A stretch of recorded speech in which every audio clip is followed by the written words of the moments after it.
News 3 ആരംഭിക്കുന്നു. ആദ്യം നോക്കാം പ്രധാന വാർത്തകൾ. വി.ഡി. സതീശനോടുള്ള നീരസം ക്യാമറയ്ക്ക് മുന്നിൽ പരസ്യമായി പ്രകടിപ്പിച്ച കെ. സുധാകരൻ.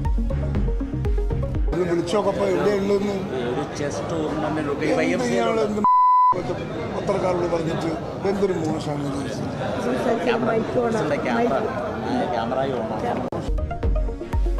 പ്രതികരണം വാർത്താ സമ്മേളനത്തിൽ വൈകിയെത്തിയതിൽ സംഭവം സമരാഗ്നി യാത്രയ്ക്കിടെ ആലപ്പുഴയിൽ.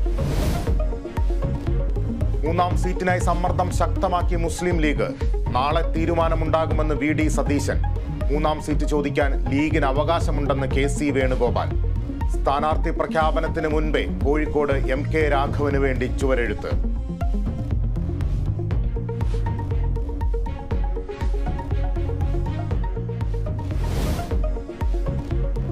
SFIO അന്വേഷണത്തിനെതിരായ KSIDC ഹർജിയിൽ തുടർ നീക്കവുമായി ഷോൺ ജോർജ്. ഹൈക്കോടതിയിലെ ഹർജിയിൽ കക്ഷി ചേരാൻ അപേക്ഷ നൽകി. ഹർജി തിങ്കളാഴ്ച പരിഗണിക്കും.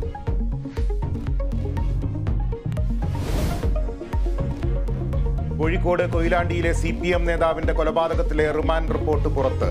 തന്നെ സത്യനാഥൻ സംരക്ഷിച്ചില്ലെന്ന് പ്രതി അഭിലാഷ്. കൊല നടത്തിയത് അവഗണന സഹിക്കാതായതോടെ ആയുധം ഗൾഫിൽ നിന്ന് കൊണ്ടുവന്നതെന്നും മൊഴി.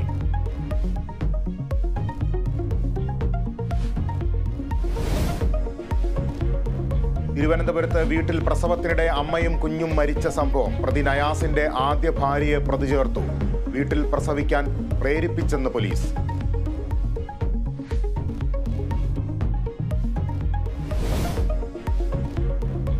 ആറ്റുകാൽ പൊങ്കാലയ്ക്കൊരുങ്ങി തിരുവനന്തപുരം.